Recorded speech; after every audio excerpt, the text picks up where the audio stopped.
जिनको लगता है कि इस एंगल से तो कभी सोचा ही नहीं था। अरे वाह, कल और भी ज्यादा कटाक्षेप होंगे और ज्यादा भेद खुलेंगे, कुछ चीजें और जुड़ेंगी, और इस उम्मीद में कि हम कल नई ऊर्जा से आएंगे। आपने जितने भी क्वेश्चंस पूछने हैं टॉपिक्स के ऊपर आप नोट करके रखिएगा, और कल सुबह दोपहर शाम तक स्टेज पे पहुंचाते रहिए क्वेश्चंस को, ठीक है ना? रख के वहां रखते जाइए बस अपने आप से, जब भी खाली समय हो, और फिर सेशन के एंड तक फिर हम उन क्वेश्चंस को लेंगे। बाकी चीजें तो चलती रहेंगी सेशन में, लेकिन जो आप सोच कर आए हैं वो भी आपको मिले, ऐसी हमारी नियत है।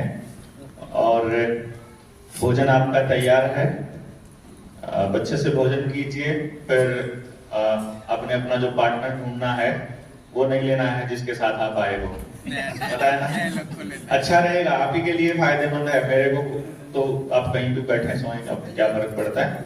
जितना हो सके उतनी चर्चाएं आपस में कीजिए, क्योंकि आप ही दूसरे के लिए खड़े होने वाले हो, इसी उम्मीद में कि आपका आज का दिन अच्छा रहा और 2 दिन बहुत बेहतरीन रहेंगे। अभी का आज का सेशन यही खत्म होता है। इसके खाने के बाद आप लोगों को अपनी अपनी बातें डिस्कस करनी हो तो आप यहाँ आके, मंच आपका है।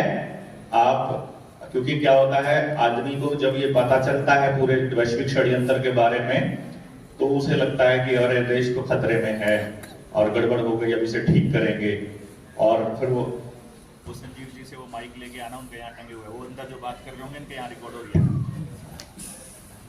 तो क्या पता क्या क्या बात कर रहे हैं। बंद कर लो अपना यही रिकॉर्डिंग बंद कर लो, रिकॉर्डिंग बंद कर दीजिए। हाँ। तो जिनका माइक जो दिमाग में रहता है कि हम बस आज ही देश बदलते हैं, आज ही दुनिया बदलते हैं, क्योंकि नया नया जब चीजों को पता लगता है ना, तो ऐसे लगता है कि बस ये चीजें ठीक हो जाए तो सब ठीक हो जाएगा। लेकिन बदलाव बहुत ही सतत प्रक्रिया है, बहुत आराम से होता है। हमको यहाँ तक बर्बाद करने में आपने देखा कितने साल लगे होंगे? कई सौ साल लगे हैं, कई सौ साल। तो ठीक होने में भी ऐसे होगा। अभी ऊपर से नीचे आए हैं, और मेरे ख्याल से आपके सामाजिक रिश्तों का, पारिवारिक रिश्तों का, मानसिक हालत का, आर्थिक हालत का और न्याय व्यवस्था का, मेरे ख्याल से तो बिल्कुल उसको कहते हैं रॉक बॉटम, बिल्कुल धरती में आ चुके हैं अपन लोग ना। राजनीतिक भी, शिष्टाचार भी, सभ्याचार भी, है ना, आचार व्यवहार, सब कुछ ही बर्बाद होने की कगार पर है। अगर बर्बाद होना थोड़ा बहुत रहता होगा तो अभी और भूलेगा थोड़ा सा, और जब तक हम लोगों को समझ में आएगा। और फिर जब बिल्कुल सब खत्म हो जाएगा, फिर नीचे रास्ता ही नहीं बचेगा जाने का, फिर ऊपर ही जाना है उसने। फिर वो व्यवस्था अपन लोग ही बनाएंगे जिनको बातें समझ में आई होंगी, है कि नहीं?